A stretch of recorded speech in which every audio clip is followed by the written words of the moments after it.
from school, dropping my backpack by the door and kicking off my sneakers, when I overheard my parents talking excitedly in the kitchen. Their voices carried a tone I hadn't heard in a while, something light, cheerful, almost playful. Curious, I wandered in and saw them huddled over a stack of travel brochures, pointing at pictures and tossing around ideas.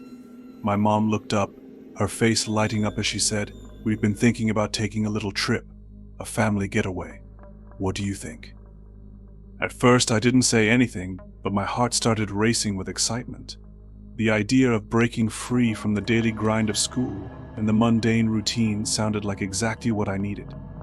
A change of scenery, some new experiences. It felt like a dream come true. I immediately asked, "Where are we going?" hoping it was somewhere exotic or adventurous. My dad, ever the practical one, laughed and said, "It's not exactly a theme park, but we found this old hotel that's supposed to be really peaceful. It's tucked away in the countryside, away from all the noise and chaos." That didn't sound quite as thrilling as I'd hoped, but I held onto my excitement. A getaway was a getaway, right? The drive to the hotel was long, winding, and uneventful. My sister's 9-year-old Lucy and 5-year-old Emma were bouncing with excitement in the back seat, chattering non-stop about what they wanted to do on the trip. I stayed quiet, staring out the window as the scenery shifted from busy highways to quiet, tree-lined roads. By the time we pulled into the gravel driveway of the hotel, I wasn't sure what to think. The building loomed in front of us, tall and weathered, its wooden exterior bearing the marks of decades of wear.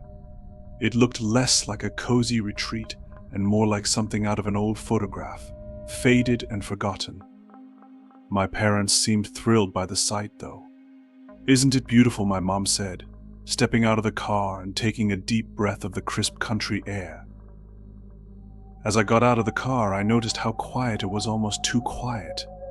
There were no sounds of traffic, no distant hum of civilization, just the whisper of the wind through the trees and the occasional creak of the hotel itself, as though it were alive and settling into its old bones.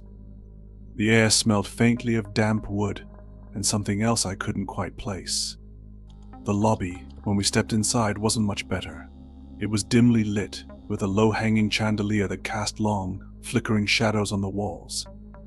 The carpet was worn thin in places, its once vibrant patterns faded to dull colors. The scent of stale cigarettes hung in the air, mingling with the faint but persistent smell of mildew. I could feel the unease settling in my chest, but I pushed it aside. It was just an old hotel. I told myself, nothing to be worried about. As we carried our bags down the narrow hallways, I noticed the faint creaks and groans of the wooden beams beneath our feet. The walls seemed to close in slightly, and I couldn't help but feel like we were being watched not by people, but by the hotel itself. Every so often, I'd catch a flicker of movement out of the corner of my eye, only to realize it was one of the massive bugs that seemed to roam the place freely. These weren't the tiny, annoying pests I was used to. They were large, dark, and unnervingly fast. It sent a shiver down my spine every time one darted across the floor. It didn't help that, as the only boy in the family, I already felt like I didn't belong. Lucy and Emma had each other, and while I loved them, they were at the age where they found joy in coloring books and make-believe games. I was 16 too old for that, and far too restless to sit around watching cartoons with them. I had hoped I might find someone my age at the hotel, maybe a group of kids to hang out with, but it quickly became clear that wasn't going to happen. Most of the families staying here had young children, toddlers, and elementary-aged kids whose squeals of laughter echoed faintly through the halls. I didn't see a single teenager, and the thought of spending the entire trip isolated in this strange, eerie place filled me with a sense of dread I couldn't quite shake. That's when I met her. Her name was Mia, and she was 15, like me. I ran into her in the arcade one evening while I was with my sisters, trying to kill time. She came up to me, looking like she didn't belong in the place either. She said she wasn't having a great time either, which, honestly, made me feel a little better. At least I wasn't the only one bored out of my mind. We started talking, and I quickly realized that Mia wasn't like the other kids. She had this weird, almost goth-like vibe. She had dark makeup around her eyes and wore all black, which made her stand out even more in a place where everyone else was wearing vacation t-shirts and shorts. The next day, we bumped into each other again while I was passing by the pool. She waved me over and said, "Hey, you want to take a walk with me?" I know a good spot by the river. It sounded like a nice escape from the resort, so I agreed without thinking twice. Mia was kind of intriguing, a little mysterious, and at that point I didn't have much else to do. As we walked down the path toward the river, we started talking more. I asked her where her room was, trying to make some casual conversation, but she hesitated for a moment before giving me a vague answer. "Oh, the one next to the main hall," she said, but something about her tone made me wonder if she was leaving something out. I let it slide, though. We sat by the riverbank for a while, just talking about life and stuff. That's when she started talking about the darker parts of her life. She told me about how she felt disconnected from her family, how she hadn't had a real friend in years, how everything felt like it was falling apart. But then the conversation took a stranger turn. She said something that sent a shiver down my spine. I like the feel of blood. "It's just different. You don't understand." At that point, I wasn't sure what to make of her. She seemed like she had a lot of emotional issues, but I didn't think she'd say something that cryptic. My curiosity was starting to give way to unease, but before I could respond, Mia suddenly changed the subject. She looked at me with a strange intensity and said, "Can we go to your room? I need a place to think." I didn't know what to think. I was 16, and yeah, I had hormones like any other kid, so my first reaction was excitement. Of course, I said yes. Way too eagerly, probably. The thoughts that ran through my mind were all about the best-case scenario, but I quickly shoved them aside when we got to my room. I was nervous, unsure of what was going to happen, and I didn't want to mess up whatever this was turning into. Once inside, we sat on the bed, but the atmosphere was off. It was silent and awkward. I didn't know whether to make a move or just keep talking. I chose the latter, but then Mia started talking about her family again, saying things that were way too dark for someone my age. She said she hated being around them, that they didn't understand her, and how she didn't know if she could take it anymore. Then, with no warning, she pulled out a large, gleaming switchblade. She flicked it open, the sound sharp in the quiet room, and stared at me. "Sometimes," she said slowly, "I think about using this. On myself.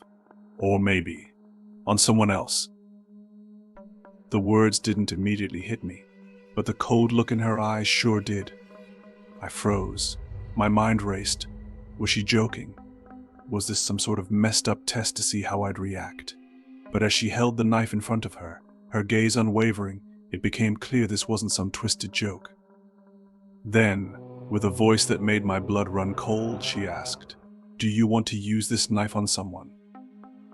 I swallowed hard, my throat dry, and my heart hammering in my chest.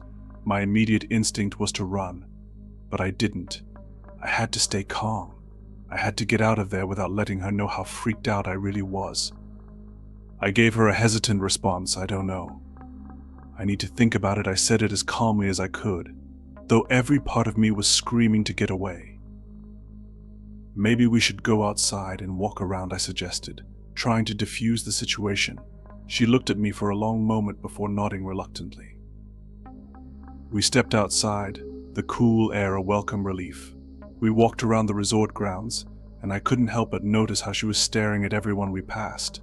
Her eyes were cold, unblinking, like she was studying them, sizing them up. It was unsettling. Then, ahead, I saw my parents. I breathed a sigh of relief.